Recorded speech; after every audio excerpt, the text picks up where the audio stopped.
কায়কোবাদ আগামীতে আবার ক্ষমতা এলে জনগণের জন্য নানা প্রতিশ্রুতি দিয়েছেন আওয়ামী লীগ সভাপতি শেখ হাসিনা।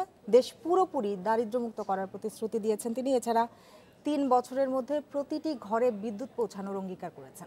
তেমনটাই আমরা আজকে দেখলাম এবং যতই দিন যাচ্ছে প্রতিদিনই কিন্তু শেখ হাসিনা তার যে বাংলাদেশকে নিয়ে তার যে পরিকল্পনা, সেই পরিকল্পনাগুলি একে একে বলছে। গতকালকে আমরা শুনেছি বিভিন্ন ধরনের প্রকল্পের কথা বলছেন এবং তিনি যেটি বলেছেন এর আগে আমরা দেখেছি সেটি তিনি করে ছেড়েছেন এবং স্বপ্নের পদ্মা সেতু আমরা দেখছি দৃশ্যমান।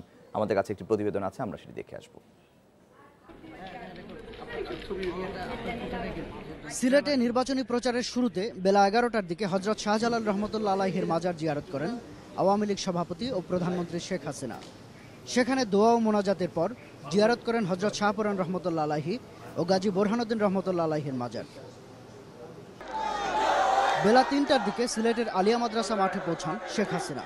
গোটা মাঠে তখন উপচে পড়া নৌকা সমর্থকের ঢল। তাদের স্লোগানে কণ্ঠ মেলান শেখ হাসিনাও।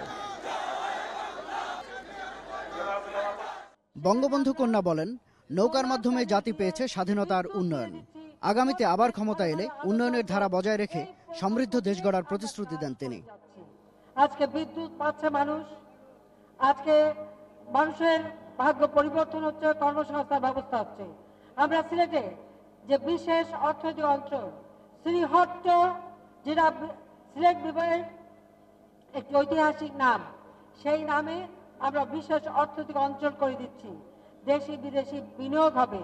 আমি আহ্বান করব আমাদের প্রবাসী বাঙালি যারা আছেন তারাও সেখানে বিনিয়োগ করতে পারবেন, তাদের জন্য বিশেষ সুবিধা আমরা দিয়ে দিচ্ছি।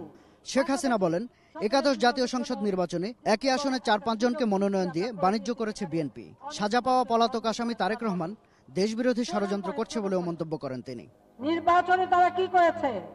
এক এক সিটে ৪-৫ জন করে নমিনেশন দিয়েছে। দেবার পরে কি করেছে? এক একটা সিট অকশনে দিয়েছে। অকশন, যে যত টাকা দেবে সে নমিনেশন পাবে। আর এই অকশনে দিতে যে তাদের ছাড়াবার অবস্থা, এখন তাদের সম্পূর্ণ ছাড়াবার অবস্থা, কেউই তাদের বিশ্বাস করে না। সমাবেশে সিলেট বিভাগের বিভিন্ন আসনে মহাজোট প্রার্থীদের পরিচয় করিয়ে দেন শেখ হাসিনা। উন্নয়ন ও অগ্রগতির ধারা অব্যাহত রাখার আহ্বান জানিয়ে আওয়ামী লীগ সভাপতি শেখ হাসিনা এবার সফর করলেন পুণ্যভূমি সিলেট। দেশের রাজনীতিতে ঐতিহাসিকভাবে গুরুত্বপূর্ণ সিলেট এক আসনে নিজের বক্তব্যে শেখ হাসিনা জানালেন আবারও দেশ সেবার সুযোগ পাওয়ার প্রত্যয়। শাহাদাত স্বপন, ইন্ডিপেন্ডেন্ট নিউজ, সিলেট।